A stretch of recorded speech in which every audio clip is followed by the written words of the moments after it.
ये ज़रा यूँ कह लें कि मकामी सतह पे गुफ्तगू होने जा रही है। आपका हल्का और वहाँ पे दानियाल अजीज़ साहब के साथ आपका एक तनाज़ा चल रहा है, कोई उसका हल निकला सर? ये वो मुझे इस बात पे समझ नहीं आई, अफसोस ही है, मैंने तो कोई जवाब नहीं दिया। हम्म। लेकिन दानियाल अजीज साहब ने वो जबान बोली है कि जो बिलावल भुट्टो जरदारी साहब बोल रहे थे, और उन्होंने महंगाई की सारी जिम्मेदारी मुस्लिम लीग नून पे डालने की कोशिश की है और पीटीआई को उससे बरी ज़िम्मा करने की कोशिश की है। मैं नहीं समझता कि कोई शख्स जो खुद को मुस्लिम लीग नून का दानिश्वर कहे या समझे कि बहुत वो काबिल है, वो इस तरह की बात किसी जाती मुखासमत में कैसे कर सकता है। हम्म। अगर उन्होंने मुझे भी हदफ का निशाना बनाया तनकीद का, तो बिलवास्ता तौर पे तो मुस्लिम लीग नून पे ही अटैक किया ना। तो मैं समझता हूं कि अगर कोई तहफ़्फ़ुज़ात थे उनके, तो वो अंदर पार्टी के बात करनी चाहिए थी। इस तरह मीडिया की जीनत नहीं बनाना चाहिए, और ख़ास तौर पे इतने गैर जिम्मेदाराना बयानात कि प्राइस मॉनिटरिंग कमेटी जो है वो मुल्क के अंदर महंगाई की जिम्मेदार है। मैं हम्म। समझता हूं कि एक कॉलेज के बच्चे को भी पता है कि मुल्क के अंदर महंगाई जो है उसका ताल्लुक वजारत मनसूबाबंदी से नहीं होता। उसका ताल्लुक जो है वो होता है मनी सप्लाई से, उसका ताल्लुक होता है इंटरेस्ट रेट से, उसका ताल्लुक होता है एक्सचेंज रेट से, उसका ताल्लुक होता है हम्म। जो पीओएल की प्राइसेस हैं उसका ताल्लुक होता है, जो यूटिलिटीज़ की प्राइसेस हैं, इन सारी चीज़ों पे उसका दारोमदार होता है। तो ये एक बहुत ही गैर जिम्मेदाराना बयान था, और मैं उम्मीद करता हूं कि वो इस पे ज़रूर पार्टी से माजरत करेंगे। और जो आपके बड़े चैलेंजेस हैं सर, वो पहले भी रहे, अगेन आगे भी होंगे। डॉलर का बढ़ना, कैपेसिटी चार्जेस जो कि एक बहुत बड़ा मसला है, और ये तोहफा आपकी इससे पिछली गवर्नमेंट का तोहफा है सर, एक्सपोर्ट बढ़ाना, इन तीनों को कैसे आप टैकल करेंगे? आपको अगर याद हो तो हमारी हुकूमत के आखिरी दिनों के अंदर हमने एक 5 ईज स्ट्रैटेजी रिलीज की थी, जिसका बुनियादी मकसद ये था कि अगले 2 से 3 सालों में पाकिस्तान को कैसे टर्न अराउंड किया जा सके। और उसमें सबसे जो बुनियादी ई या बुनियादी फैक्टर था, और मैं अगर कहूं कि कोई एक चीज जो पाकिस्तान के लिए अगले 5 सालों में सबसे इंपॉर्टेंट है, वो ये है कि हम किस रफ्तार से अपनी एक्सपोर्ट्स को बढ़ाएंगे। देखिए, हमने अगले 3 सालों में $72 अरब के कर्जे अदा करने हैं। हम्म। अब इन कर्जों को अदा करने के लिए या आप मजीद कर्जा ले सकते हैं, या दोस्त ममालिक से मदद ले सकते हैं। दोनों तरीके जो हैं वो हमारे लिए काबिल कबूल नहीं होने चाहिए। हमें अपने वसाइल से अपनी जो अदायगी हैं उन्हें भी करना है, और अपनी मुस्तकबिल की ज़रूरत के लिए ज़र मुबादला हासिल करना है। उसके 3 अहम ज़राए हैं।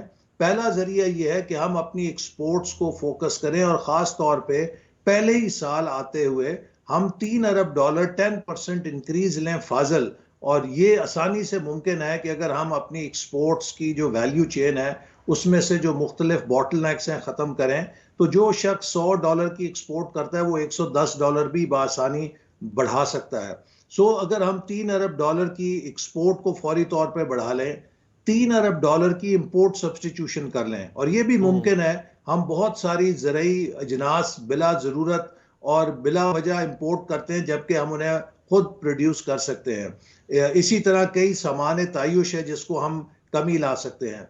और कम अज कम $3 अरब हम हुंडी और हवाला से वाइट चैनल में ले आए, चूंकि पाकिस्तान में अगर $20 अरब वाइट चैनल से रिमिटेंस आती है, तो 15 से 20 अरब हुंडी और हवाले से आ रही है। हमें मैकेनिज्म्स और इंसेंटिव्स ठीक करने हैं, और ये वो तीनों स्ट्रीम्स ऐसी हैं कि जो हमारे अपने इख्तियार में हैं, हमारी अपनी मेहनत के ऊपर हैं, अपने वसाइल के ऊपर इनका इन्हिसार है।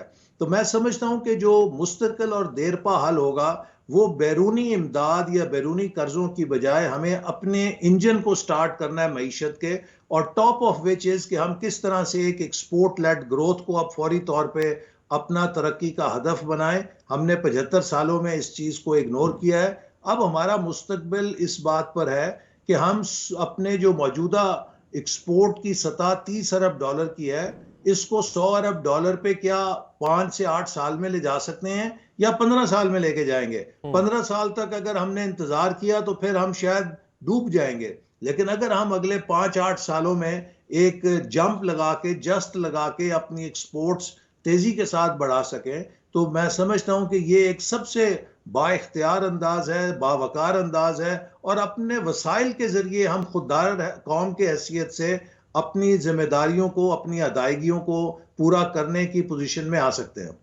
अच्छा अच्छा, फिर अगर हम बारी बारी उन चैलेंजेस का जिक्र करें जो मुल्क को पहले भी दरपेश थे, अब आपकी गवर्नमेंट लेट से एग्ज्यूम करते हैं इलेक्शन में आप जीतते हैं, जैसे आप पॉपुलैरिटी का दावा कर रहे हैं, आती है, तो सर एक बहुत बड़ा मसला होगा गर्दशी कर्जे का, उसे कैसे हल करेंगे आप?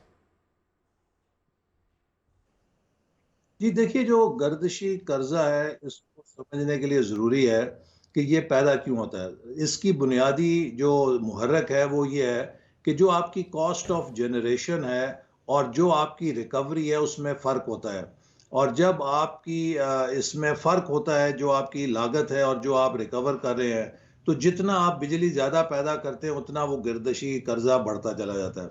अब इसकी वजूहात में कई वजूहात है। मिसाल के तौर पे कुछ लीकेजेस हैं, कुछ थेफ्ट है, कुछ गवर्नेंस का मामला है, और हमें अपनी जो लागत है पावर जनरेशन की उसको कम करना है। इसके लिए हमें जो इम्पोर्टेड फ्यूल है वो एक बहुत बड़ा जरिया है फ्यूल को महंगा करने में।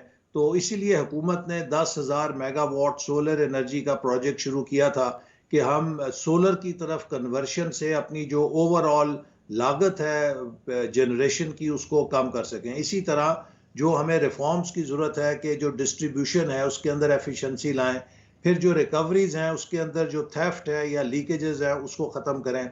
इसमें जो एक बहुत बड़ा मसला है वो ये है कि वफाकी इदारों के पास इन्फोर्समेंट की कोई सलाहियत या कैपेसिटी नहीं है और उनका रोल भी नहीं है।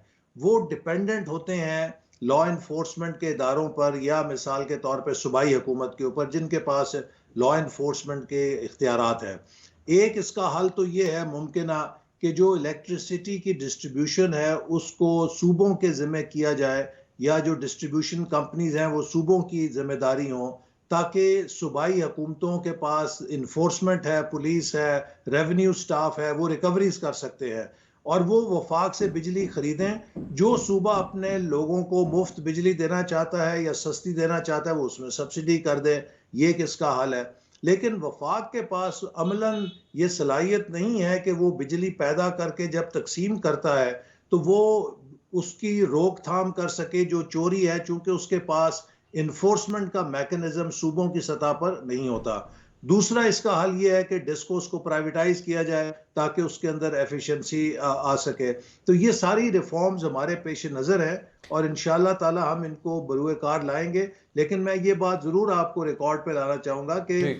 जो 2013 और 18 में हमारा टेन्योर था उसमें हमने रिकवरीज की रेशियो बहुत इंप्रूव की थी अच्छा, और जो लीकेजेस हैं उन पर भी काफ़ी हद तक काबू पाया था। ठीक है। एहसन इकबाल साहब, आपका बहुत बहुत शुक्रिया, आपने प्रोग्राम के लिए वक्त निकाला।